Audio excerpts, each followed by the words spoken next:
This podcast is brought to you by Giant Food. And today, more than ever, they are committed to you because we are all in this together so we can continue to share the little things that matter.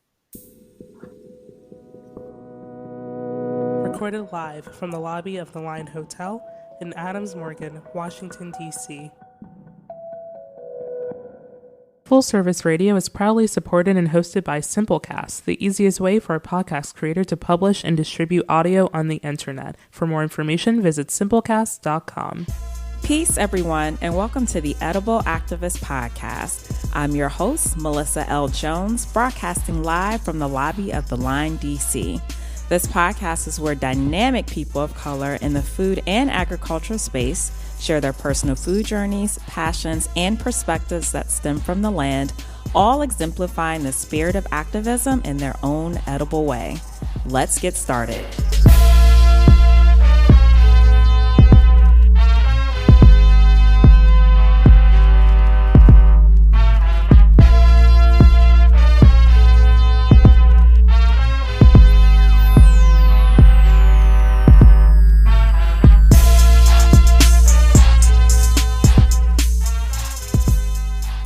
Peace and welcome to the Edible Activist Podcast. I'm your host, Melissa L. Jones, broadcasting here on Full Service Radio.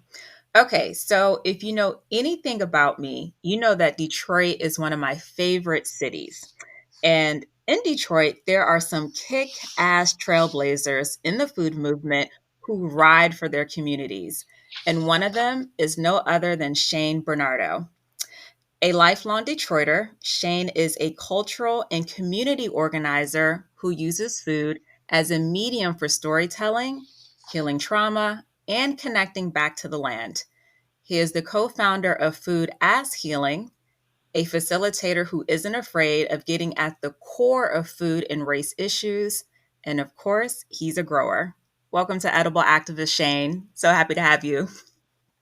So glad to be here. Thanks for having me.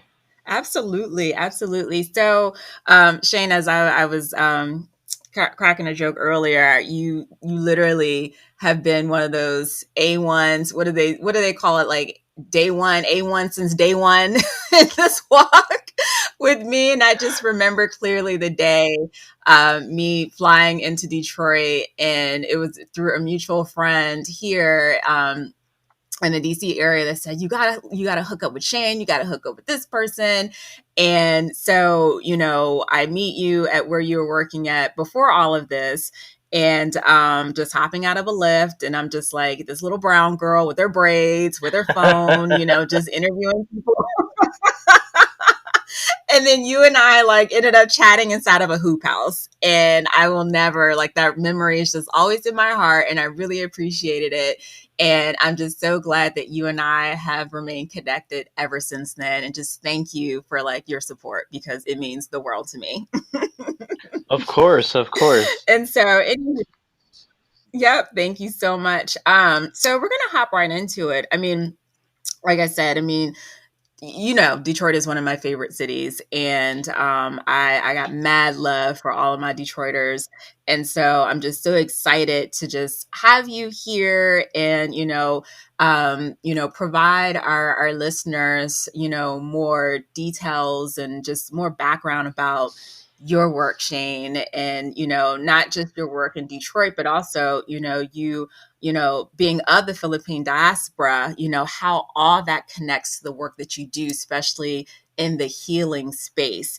And so definitely want to touch on your heritage and lineage, because that is a major, major, major part to who you are and why you do the work that you do and how it's all connected.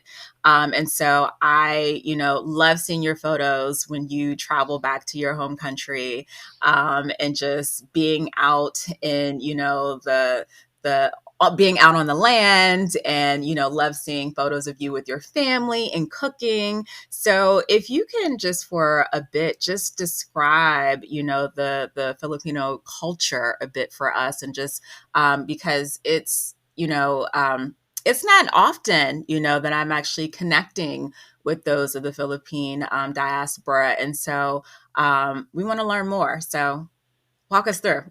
Yeah, for sure. Thank you for that introduction. I'm really glad to be on your show and to see uh, both of us grow personally and professionally since that time in the hoop house here in Detroit.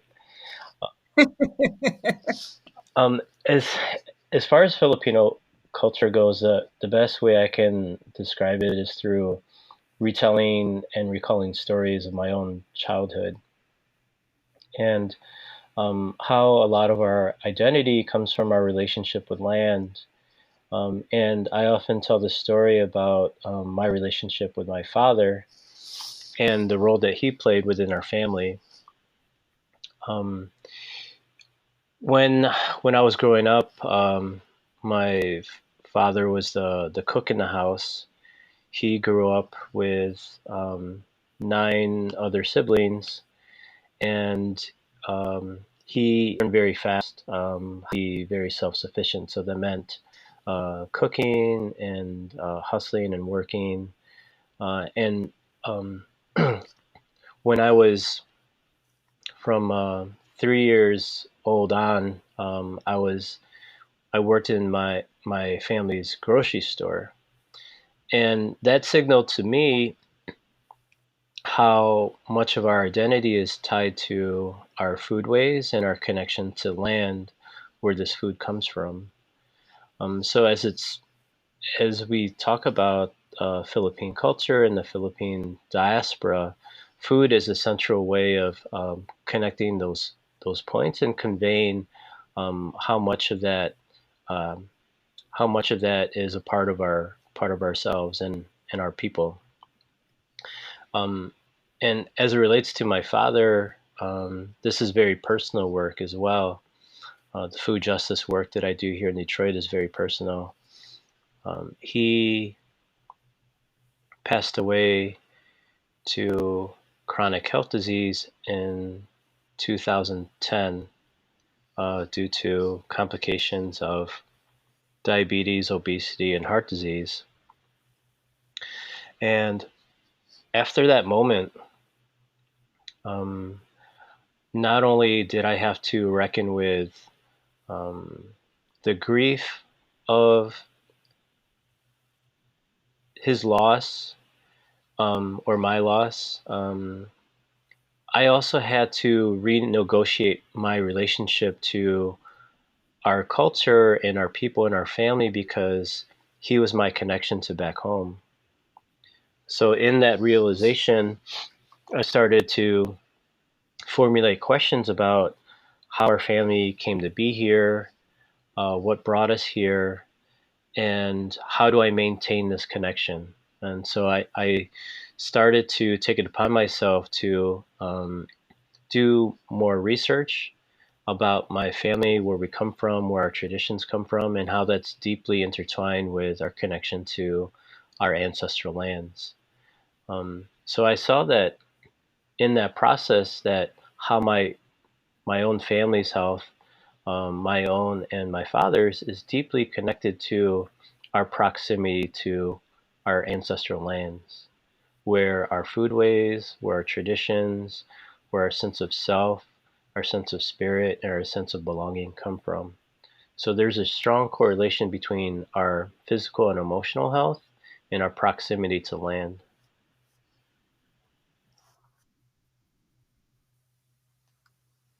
Wow. And you know what? One thing that you mentioned, and this might have been a post or that you had written out, and you said, in relation to some of the health issues that your father and others in your family may have experienced or have dealt with, is that even with them living in much more closer proximity to the foods out in the Philippines, to the earth, just still dealing with the trauma as it relates to colonialism, and so um, with your work in food in healing, how how do you address that? Like, how do you, and I know it's not a linear answer, and Shane is not a linear person, and neither am I, but how do you get, is connecting back to the land getting at the core of that? What does that look like? Because it's a continuous practice. It's a continuous process. It's not one and done. It's something that is, if not for a lifetime, it's again, it's not a one and done. But how do you even come to address that? We could spend the whole show on that one question alone. I know, Shane. I love that question, though. I love it. How do the question is, how do you get to it? And honestly, this is lifelong work. It is intergenerational work. And in attempting to heal myself, I'm also healing my ancestors. Mm. And what I mean by that is that the grief, going back to my father transitioning to ancestorhood in 2010, he was also dealing with grief as well. Grief of being disconnected from home and him being minimized to a laborer or a wage earner. Whereas back home, our relationship to land is not as monetized because you are producing and cultivating a lot of the foods that you're consuming. So part of the healing is recognizing how in the interim of migrating into the diaspora, how we've been forced into exploitation of our bodies and our minds, and coming from a culture that creating is creating our own food ways is central to who we are. So in the process of going from a creator and producer to a consumer and laborer, we've lost a lot of our identity, and that's where a lot of the notions around healing work come from, as it relates to food as healing. Because in the diaspora, food serves as a proxy to our relationship to land in the diaspora. And so, in order to heal from trauma, we need to find some way of doing this practically in a place that we're not indigenous to.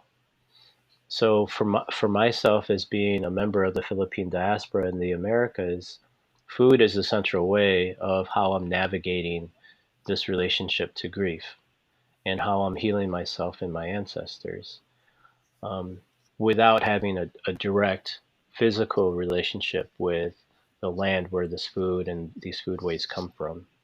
So, in order to heal, we have to. This journey of grief is actually a very useful one. Developing a healthy relationship with grief has been a very useful practice for me.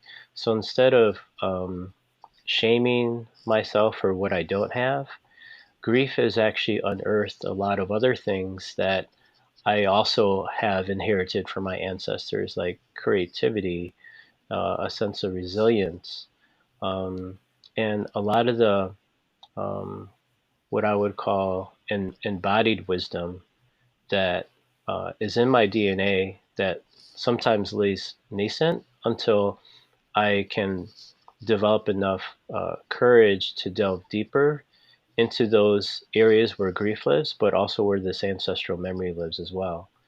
And in the process of doing so, I've noticed that in the healing process that I've also uncovered how adept I am with growing my own food and making things with my hands. And I don't have any like cognitive memory of being trained in this manner, but my body remembers. And this signals to me that I've not only inherited intergenerational trauma, I've also inherited intergenerational wisdom. I've inherited ancestral wisdom. from my father and my family before him, and so on and so forth. So as it speaks to my father and his grief, he hadn't yet developed the tools to articulate what I'm sharing with you now, but I can see in looking back at his life and how I was raised that there were ways that he was attempting to cope as a person in the diaspora through food, through gardening, and through sharing our culture with other people. Wow. Wow. You know, I had listened to the most recent podcast that you were on, decolonizing food episode that you did, and I texted you. You had texted me the link, and I listened to it immediately, Shane. And I remember texting you back. Because I listen. I'm a fan. I'm a fan, and so what really struck a chord, and this. I text you, and this is what you said: decolonization is healing work. When you heal yourself, you heal your ancestors. And I mean, just I didn't have an outer body experience, but it was damn sure close. It was damn sure close. And it just had me thinking about our generation. Do we, and maybe, this isn't the correct word to use, and I'm going to use it just in context. Do we have the quote unquote luxury of healing more now than our ancestors previously? And not, when I say luxury, I'm not putting a monetary, I'm not talking about the ability to pay and seek therapy, not in that way. It's just because it's really one of those things where my parents or my great grandparents or my ancestors only taught us what they knew, and that's it, you know? So with that swapping, which I so beautifully put, that even though we have inherited this generational trauma, we've also inherited wisdom. And I never even looked at it that way. Never. As much as we, show reverence to our ancestors and our elders, I never looked at it that way whatsoever. It's something that was just almost like it was there. It's just lying dormant, but you just brought, amplified that. But is it a thing? Is it that do we have the luxury of healing?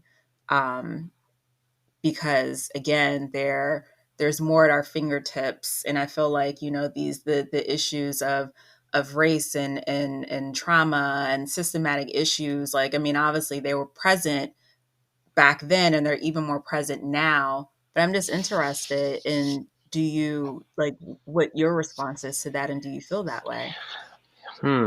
Yeah, I I want to sit with that for a little bit, but my initial response is it's all connected. And what I mean by saying that is there seems to be a global awakening to decolonizing work and healing work, and how those two are connected. And in this realization, um, folks around the globe, and especially here in the Americas, are making connections between colonialism, in particular settler colonialism, and how the generational trauma that colonialism had created had been passed on to those of us that are living here today. And a lot of this comes from indigenous wisdom. So a lot of people are, including myself, are asking what existed prior to us being colonized.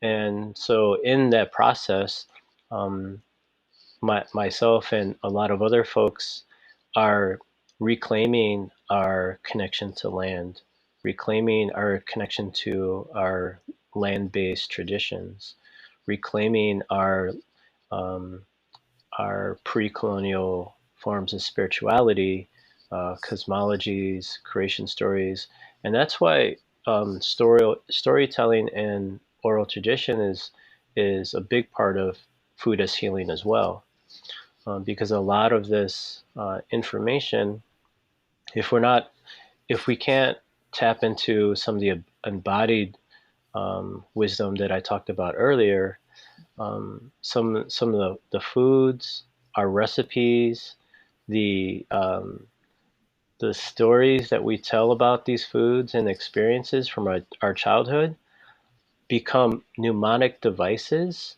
for us understanding the role that food and culture plays in the formation of our identity and how we see ourselves as whole people. And that in itself is a healing process. That is food as healing.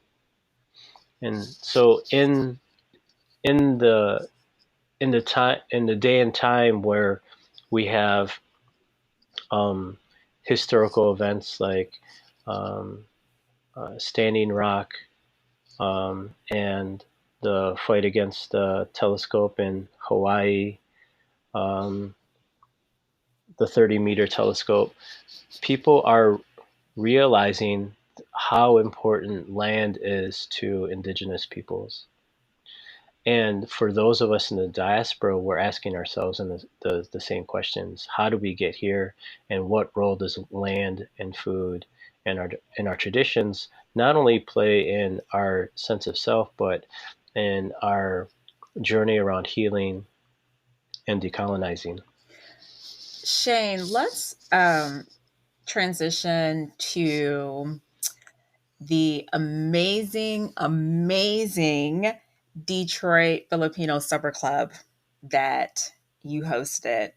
And I was super jealous. Super, super, super jealous as I wanted to be all up in that. And the food looked like delectable. Oh my gosh. But definitely want to chat more about that because it's just an amazing experience. It seemed like I watched the video previously several times. Too bad I couldn't jump through my screen, but I attempted to. But anyway, let's talk about the Detroit Filipino Supper Club and what that was all and how that all came about because that is super exciting, man. Super exciting. Thank you. I, I feel very fortunate to be part of a small, relatively small group of people, small but very strong group of people here in Detroit that are attempting to uh, carve out a space for us to celebrate ourselves, our food, and our culture. And that's what's known as the Detroit Filipino Supper Club. Um, I prefer to say Filipinx because the gender binary is very pervasive in mainstream culture, and so I use the Filipinx to actively um, talk about that. Um, but let me digress for just one moment. The Detroit Filipino Supper Club came about a few years ago when um, a friend of mine, Erin Martinez, introduced me to someone who she just met that had moved to Detroit and was looking to connect with other folks in the diaspora, in the Philippine diaspora here. And I met a really great person. Her name is Alessandra. Um, and Ale and I got together at her house for a potluck, which she made this really delicious meal and some offerings of some dishes and foods that she grew up eating. And over the course of dinner, we just we were recollecting and reminiscing of all these different foods that we had in common, how we missed them, and how many other people that were in the Detroit area that we also wanted to share this experience with. And that's when the idea for the Detroit Filipino Supper Club came from. And this totally folds into this larger um, idea and movement around food as healing, and how people in the Philippine diaspora, in particular here in Detroit, are a numerical minority. And so it's really interesting to navigate um, uh, a diasporic identity in a place that you aren't readily um, represented in. And so we carved out the space to celebrate our food and our culture um, on a monthly by monthly basis for the last few years, and it's been a really great way of building community and reconnecting and reclaiming different parts of our culture around food. So, what were some of these dishes? Do tell. Oh Do my! tell. You're not getting away with that, Shane. And I want to be invited to the next supper club when I'm back in Detroit, if I can, if I can attend. Yeah, yeah, for sure. We've had a lot of different things related to some of the staples that we grew up. I mean, it could be something as simple as like um, a drink made out of calamansi. Calamansi is a citrus that's indigenous to the Philippines. That's kind of like a mix between a lime and a lemon. It's a very refreshing drink, especially to have during the summertime. Or it could be a dessert made out of a root vegetable like cassava, which I like to make. That's actually one of my specialties is um, cassava cake, which is made out of. It's really simple to make. It's grated cassava, coconut milk, and sugar, and then you can whip in an egg in that too if you'd like. But the point of all of this is that um, these are foods that, again, connect us back to um, a landmass and a culture that was born from that connection. And so, a lot of these dishes are representative of our people, our culture, and how actually regional our culinary cuisine is. Because I've noticed um, in the many months and few years that the supper club has been around, I've noticed that depending on who comes to the supper club and what dishes they're bringing, it also reflects some of the regional nuances that are present in those areas too. The Philippines is an archipelago of over 7,100 different islands, and there's many different um, language groups represented in that in the country, and a lot of the cuisines also reflect a lot of those cultural nuances as well. And so, where my family is from in the northern part of the country, which is Luzon, the more people speak Tagalog, and so a lot of our cuisine reflects um, a lot of the culture of the Tagalog speaking people who were um, who were very close in proximity to like um, uh, ports where merchants from East Asia would often come and settle. And then Luzon is where Manila is, which was the first um, Spanish settlement, a colonial settlement in the Philippines as well. And so there is an amalgamation and regionalization between the different cuisines that we have as a people, and it's represented in the many dishes that you can taste and try out when you come to a supper club. Well, I will say this. Shane never told me that he can cook, guys. I learned that recently. I said, Shane's supposed to be my friend. He didn't tell me he could cook. It looks delicious, man. Oh my God. And it's just so, I mean, you just talk about community and it just seems so warm and everyone was just so happy. I mean, I can only imagine just the stories that were told and, just the stories behind the dishes. And was your mom there? I'm just assuming. That's probably wrong of me to assume, but was your family present in helping making those dishes? Yeah, absolutely. I actually get a lot of my recipes from um, dishes that my parents made as a child. And what's interesting in that is that we never had any recipes written down. These are recipes that I recalled that somehow I absorbed just through observing my parents cook. And it's just through that embodied wisdom that I know what something is supposed to taste like. I I can see with my eyes what it's supposed to look like, and I can smell with my nose what it's supposed to smell like. So Wow. again, it's all this embodied wisdom that I've inherited that I understand how to recreate these dishes from my childhood. Wow. Wow. Wow. Wow.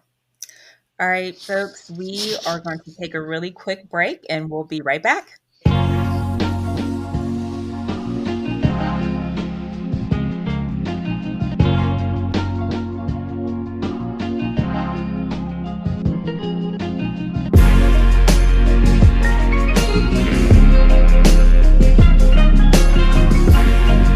You're listening to Perfect Day, produced by Artists Authentic. For more of Authentic's work, visit allornothingstudios.com.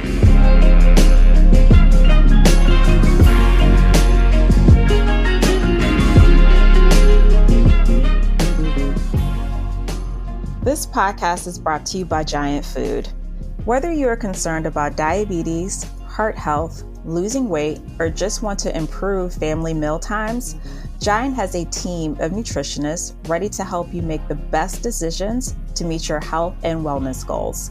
You can check out their personalized consultations online or by phone. Just go to giantfood.com/nutrition, or they have nutritionists who are available to answer any of your questions at nutrition@giantfood.com. Okay, so let's talk Detroit's food movement. As I said before, and Shane, you already know this, Detroit is one of my favorite cities. Shout out to Detroit. And it really just is. I haven't been everywhere in the world, but I've been a few places. And it's just really one of those cities that's just unmatched when it comes to the people. I feel like, ride or die for their communities, activists, it's like we get stuff done. Like that's the energy that I pull from Detroit. That's just my personal opinion, my personal experiences. And so there are tons of folks who know about the not just the food movement. I mean the food movement, the climate movement, the house. I mean, there are levels to movements in Detroit, man. And obviously there's a lot of history behind Detroit and it's been through a lot, but like I said, we got trailblazers like Shane, and the Shakiras and Baba Maliks and many, many, many, many more who have just been doing some really dynamic work in Detroit. But definitely just want to just have you talk about the food movement in Detroit. And how would you describe that to someone, considering, there's the food movement in DC and then obviously the movement in Oakland? Like, how would you describe Detroit's food movement and the work that you all do there? Yeah, it's really hard to describe the food movement in just a few words, but I think it would help to give it some context that the food movement has been characterized by the social movements that Detroit is also known for. We speak to the history around the labor movement because Detroit was once known as the auto capital of the world, and organized labor was definitely is part of that history. And um, I also want to recognize that Detroit is a majority Black city as well. It's has the highest concentration of Black residents in the whole country. I think we're 83% Black population, and that's significant to really understand the racial dynamics around the food justice movement here in Detroit.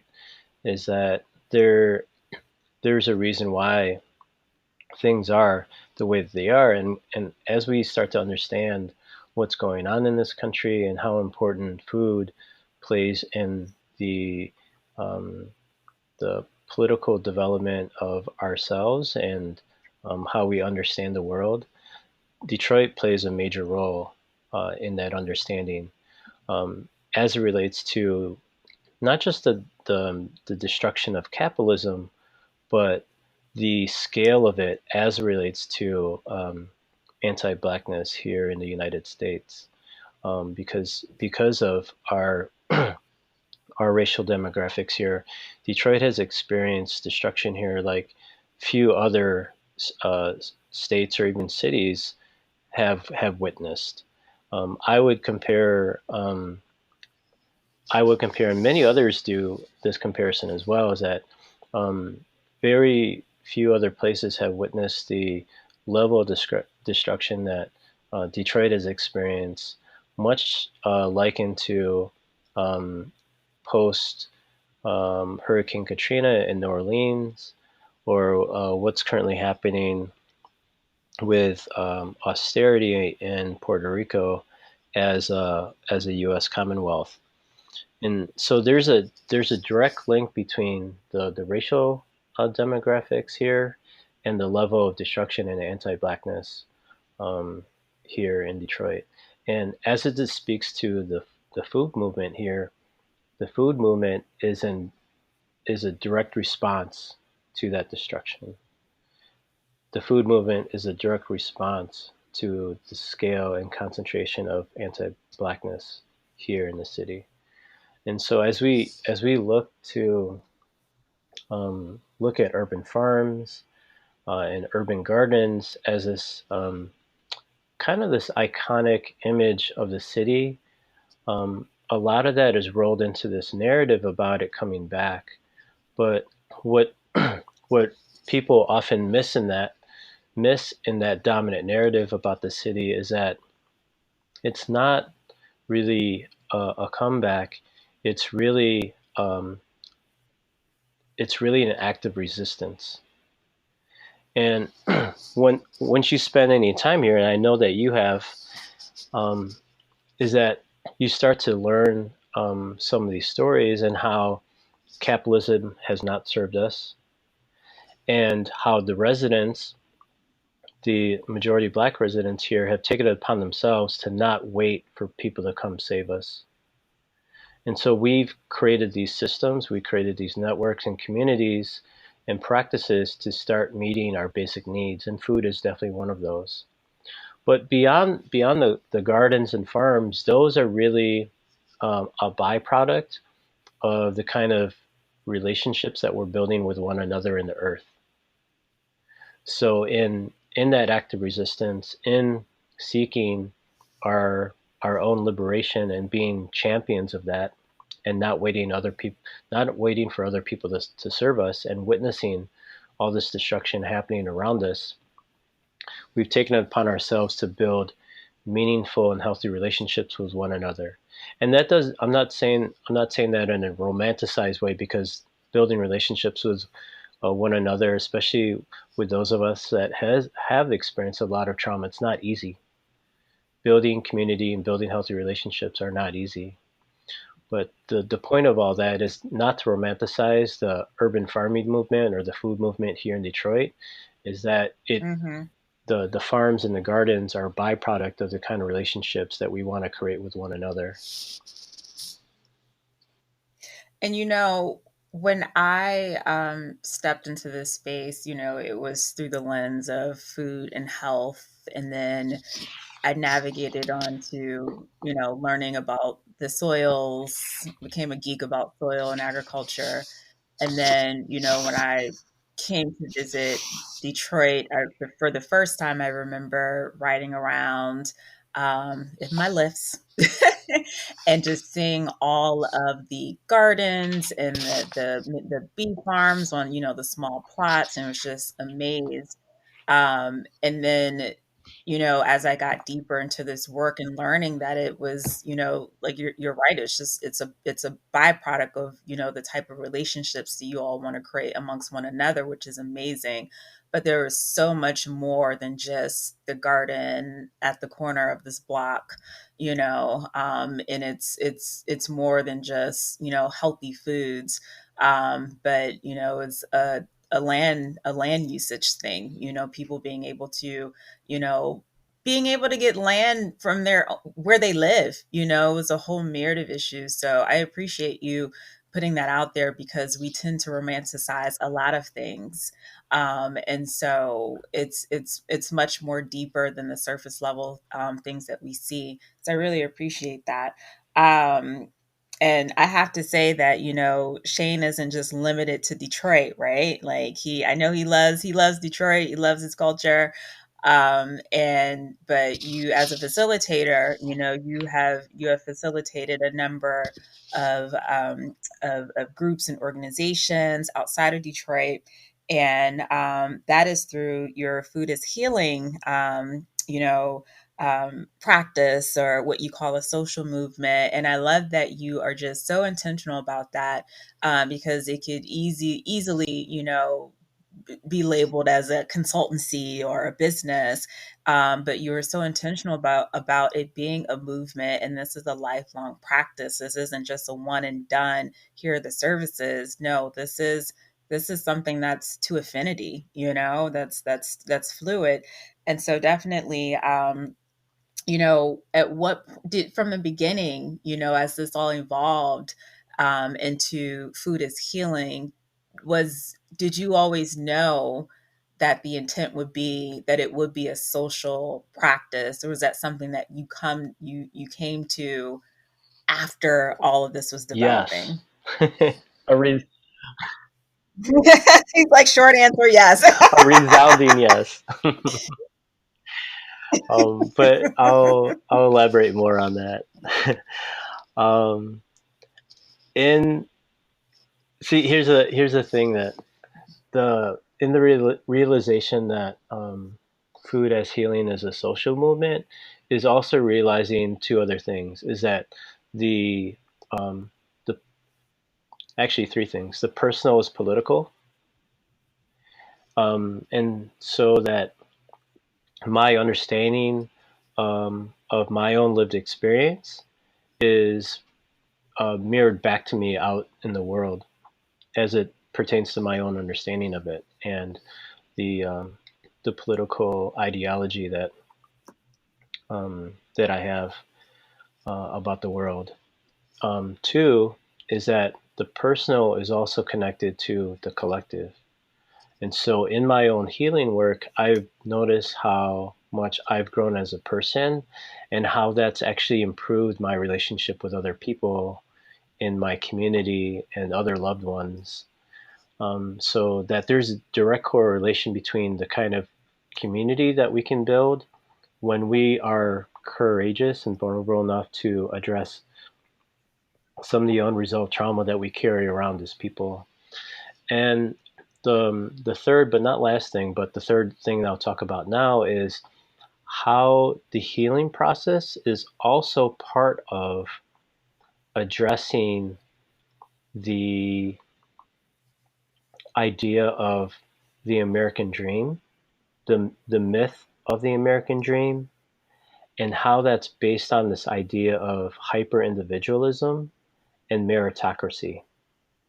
Those are two prevailing myths that I know that myself, my father, my family has been conditioned to think was true, and it's not.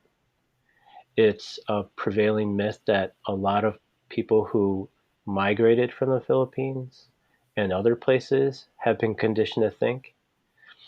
And so, in this healing process of realizing that hyper individualism and the American dream are social constructs, we it's our it's it's incumbent upon us, it is our responsibility to address how hyper-individualism has really separated and isolated ourselves from one another and the earth, where our sense of identity, sense of spirit, and sense of belonging come from. So it's not by happenstance that food as healing is a social movement, because we have in the journey of healing from grief and ancestral trauma, we also have to realize the role that socializing and building healthy relationships with one another in the soil is central to decolonizing and healing work. So, I need another hour with you, Shane. Another 24 hours with you, Shane. But I'm coming to Detroit, and I'm going to come to a supper club. If I can get a badge. Thank you. Words are always so beautiful. I'm telling you guys, I've had the pleasure of interviewing Shane twice. And I mean, just to sit and just hear him, the way that he just breaks this stuff all down. It's really, it's beautiful. It's healing as you're listening to it. And he really just positions, I mean, your whole posture and the way that you how can I say it? The way that you address um, the questions is just it's just beautiful, and I'm always learning. So thank you so much. I'm not going to close out. Well, we're going to do a quick rapid fire, but I definitely have to acknowledge and say congratulations that are in order, because you were recently um, named a 2020 Grist 50 finalists as an emerging leader. And why wouldn't that happen? And most recently, a 2020, I hope I'm not botching the name up, Castanea Fellowship. So congrats. How do you feel? Oh my gosh. I'm still pinching myself.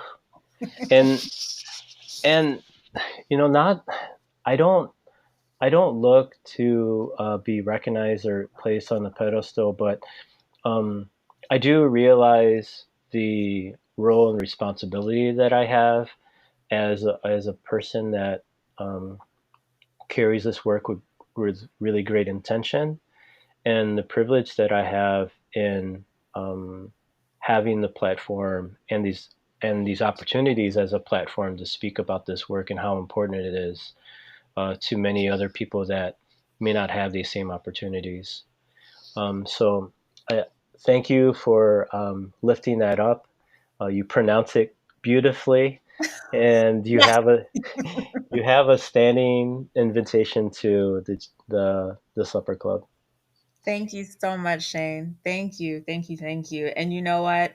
I mean, you deserve this. You deserve this and so much more. So I know, and I'm even the same. It's just like, I think the other day someone was calling me an expert or something. I'm like, I'm no expert. I struggle every day.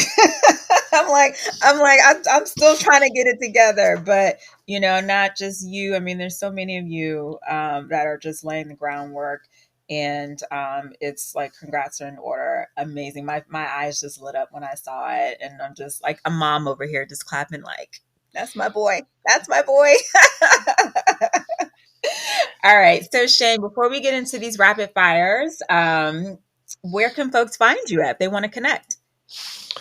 You can find me on my website at foodishealing.com. You can find me on IG at 313 Filipinx, and also on Twitter. My handle on Twitter is Mr. Shane Bernardo on there. And you can find me tweeting about all kinds of things in addition to food as healing. Wonderful, wonderful. All right, so I got a few questions for you. Are you ready for me? No, but let's do it. Well, you don't have a choice. Okay, so Shane, right now, I've been recently saying right now because I know everybody's growing and it changes. So, right now, what is your favorite veggie? Jeez. You know this is such a hard question. I know, but hey, hey. Okay, you can say two if you like. Okay. I love I love green beans. Can't get enough of those. Yum. And my favorite thing to grow in my garden is garlic. I currently have 3 different hardneck varieties that I'm cultivating, that I've been growing for the last 3 or 4 years or so. Sweet. All right. What about your favorite fruit? Right now, it's avocado, hands Yum. down. I love avocado. hmm Sweet, spicy, sour, salty, savory, or bitter. How about none of them? How about how Really? about how about umami? Umami? Umami, yeah. Oh gosh, I'm gonna have to. Am I have to add that to my list too? I'm on. What is the flavor profile of umami? You can find umami actually in a lot of Asian cooking. Um, All right, there it is. That's what Shane says. Umami. That's listen. Okay, Shane, I got it. All right, Shane, what's on your playlist these days? In heavy rotation. oh, geez. Um, I know another hard one. yeah. Um, Actually, these days it's kind of like food, where I like sometimes I fall back on food that um, I ate as a child or grew up eating as a child. I also do the same thing with music, and so sometimes when I just want to zone out and not really think too hard, and not really like listen to the lyrics too hard, sometimes I'm just listening to some old school R&B, and I'll just play that till as long as I can. I love it. I love that so much. All right, so we're gonna have good food when I come back to Detroit. We're gonna zone out to some R&B and some more. You like how I put that itinerary out there? That's a done deal. Shane, thank you so much. This has been a pleasure. And again, congrats and just thank you for supporting me. It really means the world to me. So thanks everyone for listening and peace. Thank you, everyone, for tuning in. We are here live on Full Service Radio every Wednesday at 11 a.m., where you can catch today's episode on fullserviceradio.org, as well as iTunes and Spotify. Be sure to follow me at Food Talks in Color on Instagram, Facebook, and Twitter. Are you an edible activist? Sure you are. Come join me on the show. I would love to feature you. Just shoot me a DM on the gram. Peace and blessings all. And remember, there is no culture without agriculture.